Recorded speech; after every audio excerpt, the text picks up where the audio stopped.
Thanks, Michael, I guess. I have questions for each of you.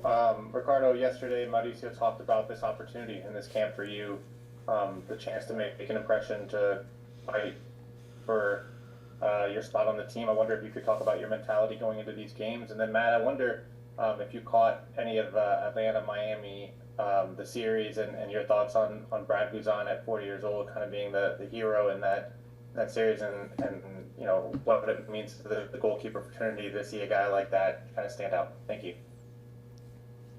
You go first, man. Yeah, I think in terms of mentality coming into this camp, I think my mentality throughout every single camp is the same. Just be here, help the team. Of course, whether I get to start, whether I get to come into the game, my mentality is the same, which is to help the team and be able to score goals. So, I'm gonna keep at it and just be ready to help the team.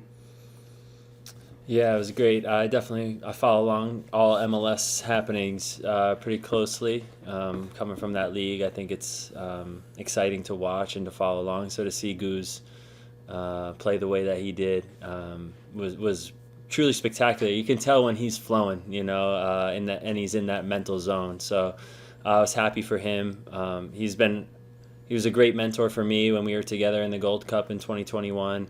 And somebody, obviously at 40 years old, but not only that, a lot of people at his age, if they had the injury that he had, might call it a day. So he obviously has a passion for the game. He can still play at a high level, and it's great to see a pathway forward for a goalkeeper in his 40s, because that's always been my dream, to make it into my 40s and just keep plugging away. So keep going, Goose, man. Congratulations, and good luck in the playoffs.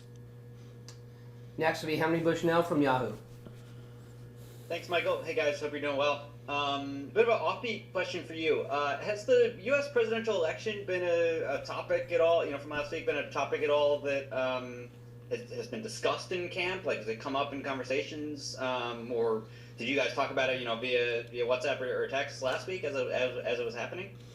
Yeah, I think since we've gotten together, it's been more of a conversation amongst the group. But no, I'd be lying if I said there was a WhatsApp group that talked a lot about the presidential election. So, I think when I found people being in England, people in our changing room and that work at the club at Crystal Palace were very interested in the election and our thoughts and things of that nature. So.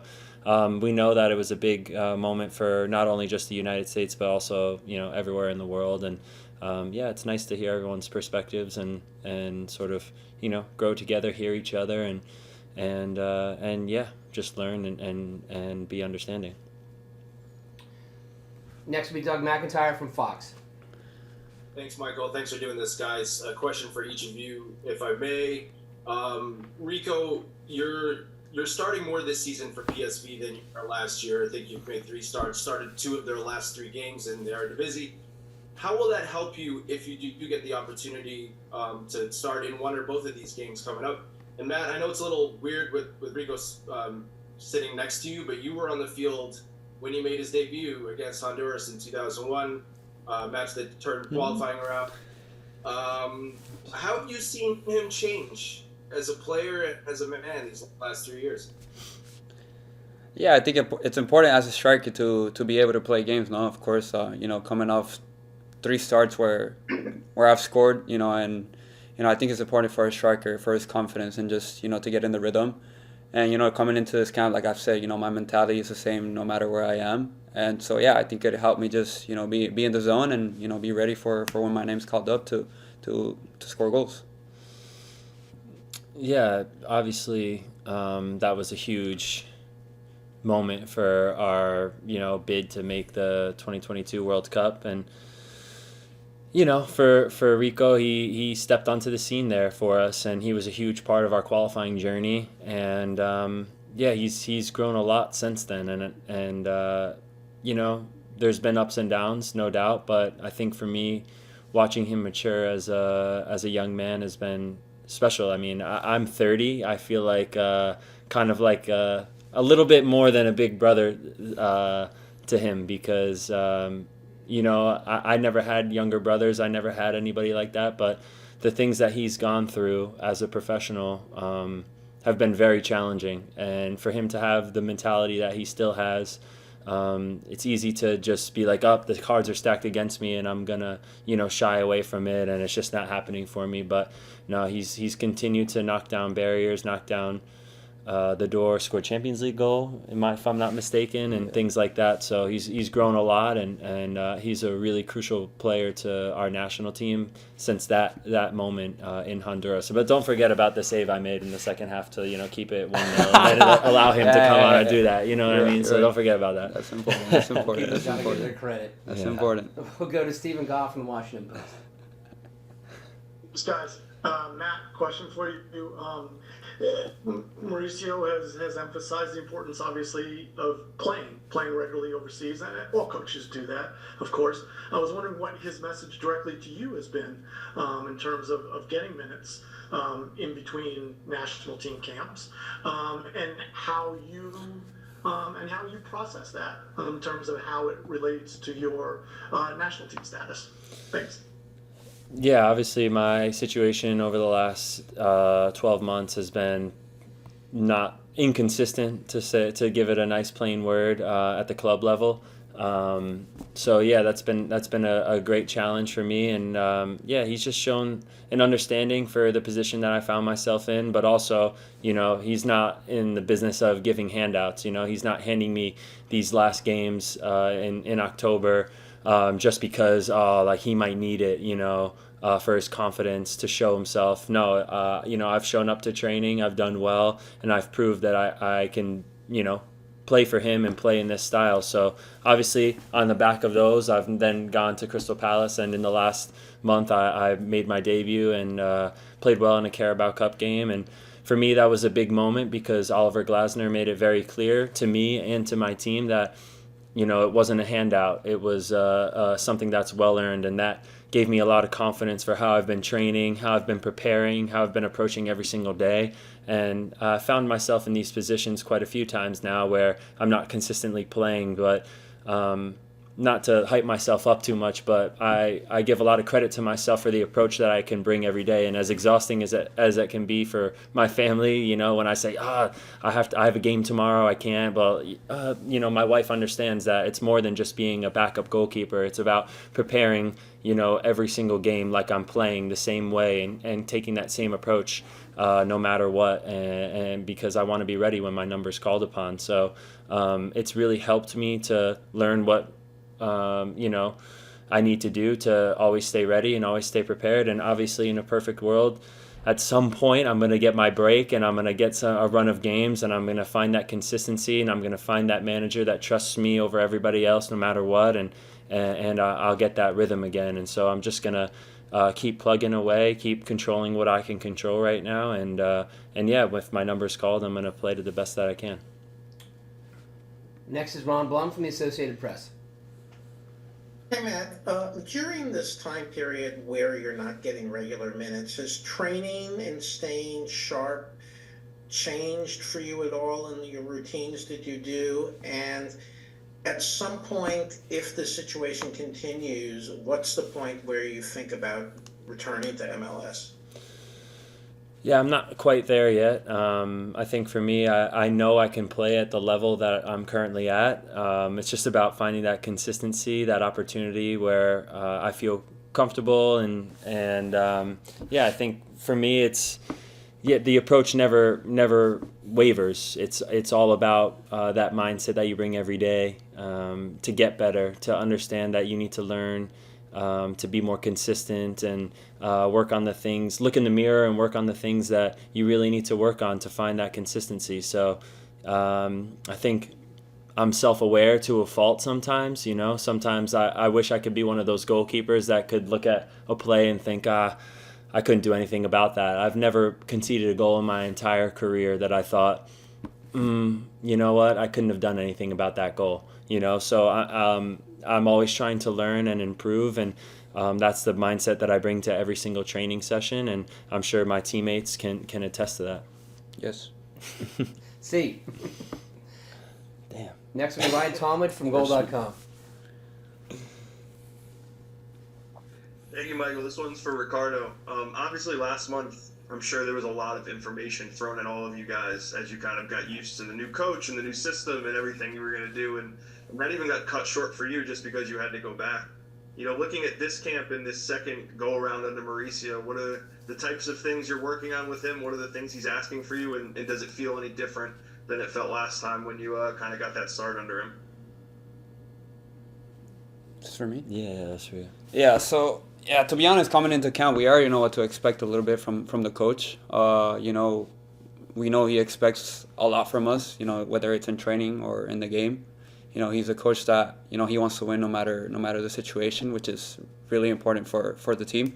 You know, I think the mentality is that, you know, like no matter what we have to go through the game, you know, ups and downs, you know, we have to find a way to win the games. And, you know, just coming into camp, talking to him, you know, he expects me obviously as a striker to, you know, to play my game and, you know, to be able to help the team and score the goals, which is the most important thing.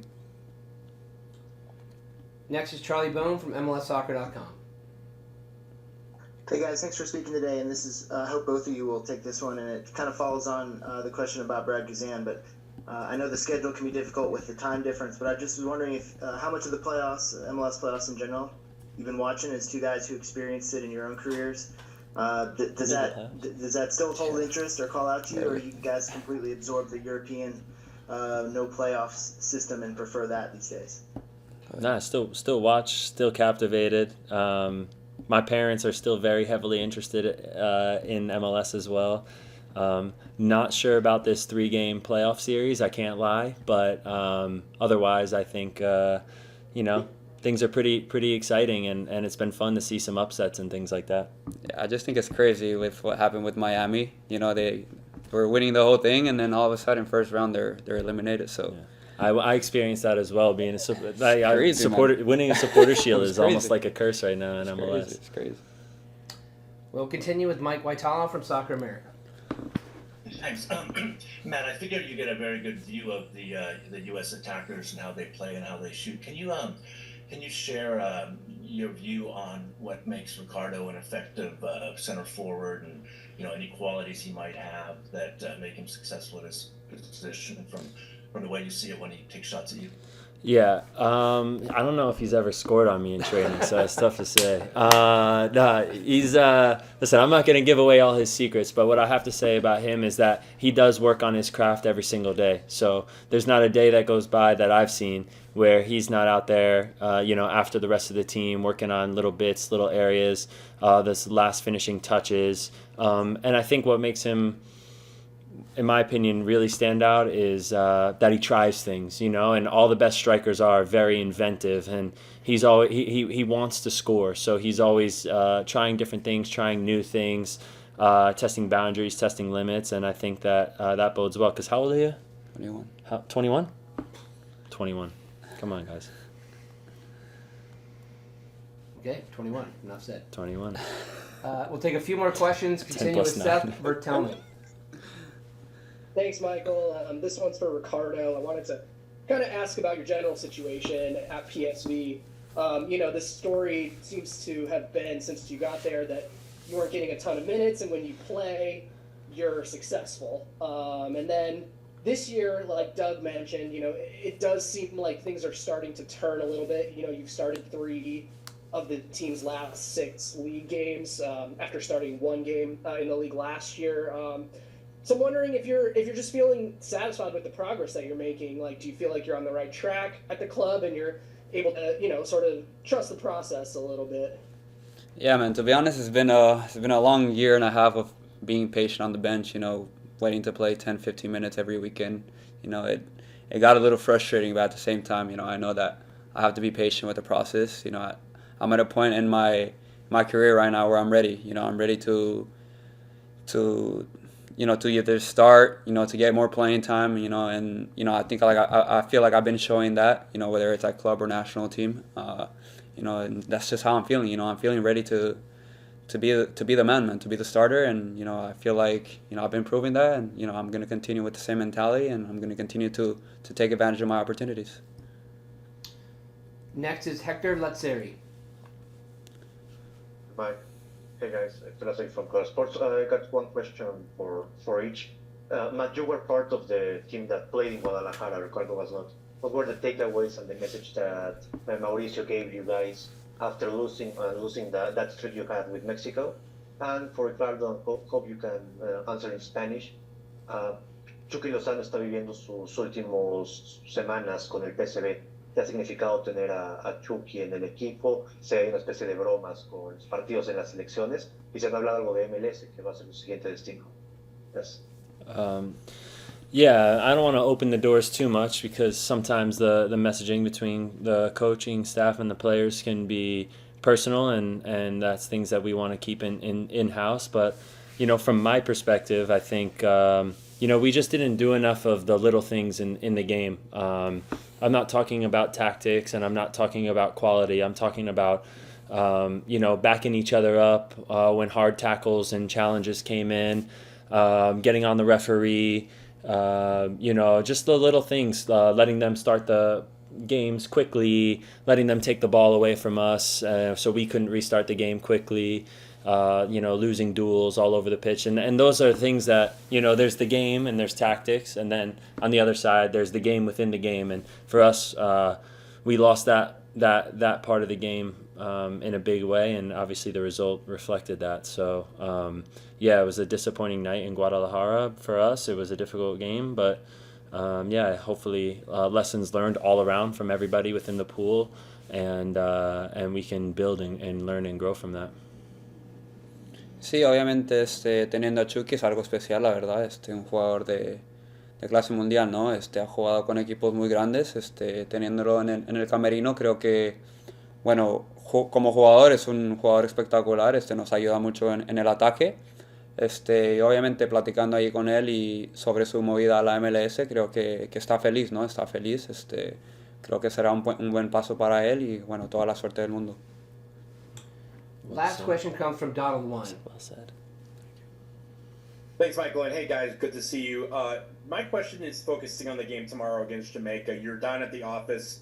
It's the first time since you guys went down there for qualifying back in 2021. Probably a few more people there since that was during COVID. But with these road games, it's obviously very difficult to get results there. What have you been looking to accomplish while you're down there as far as tactics? And do you get the sense that Pochettino in his early days as coach is relying more on you guys when you're going up against these CONCACAF opponents that he has not yet seen as a head coach? I think for us, the messaging is clear that tactics are the tactics, but the overarching theme is we're going to win the game. So we want to go down there and play our game and, earn the right to play within the game, and then hopefully, our quality will shine and we'll be able to get the result that we all want, leading into the second leg. So we know it's going to be a difficult game.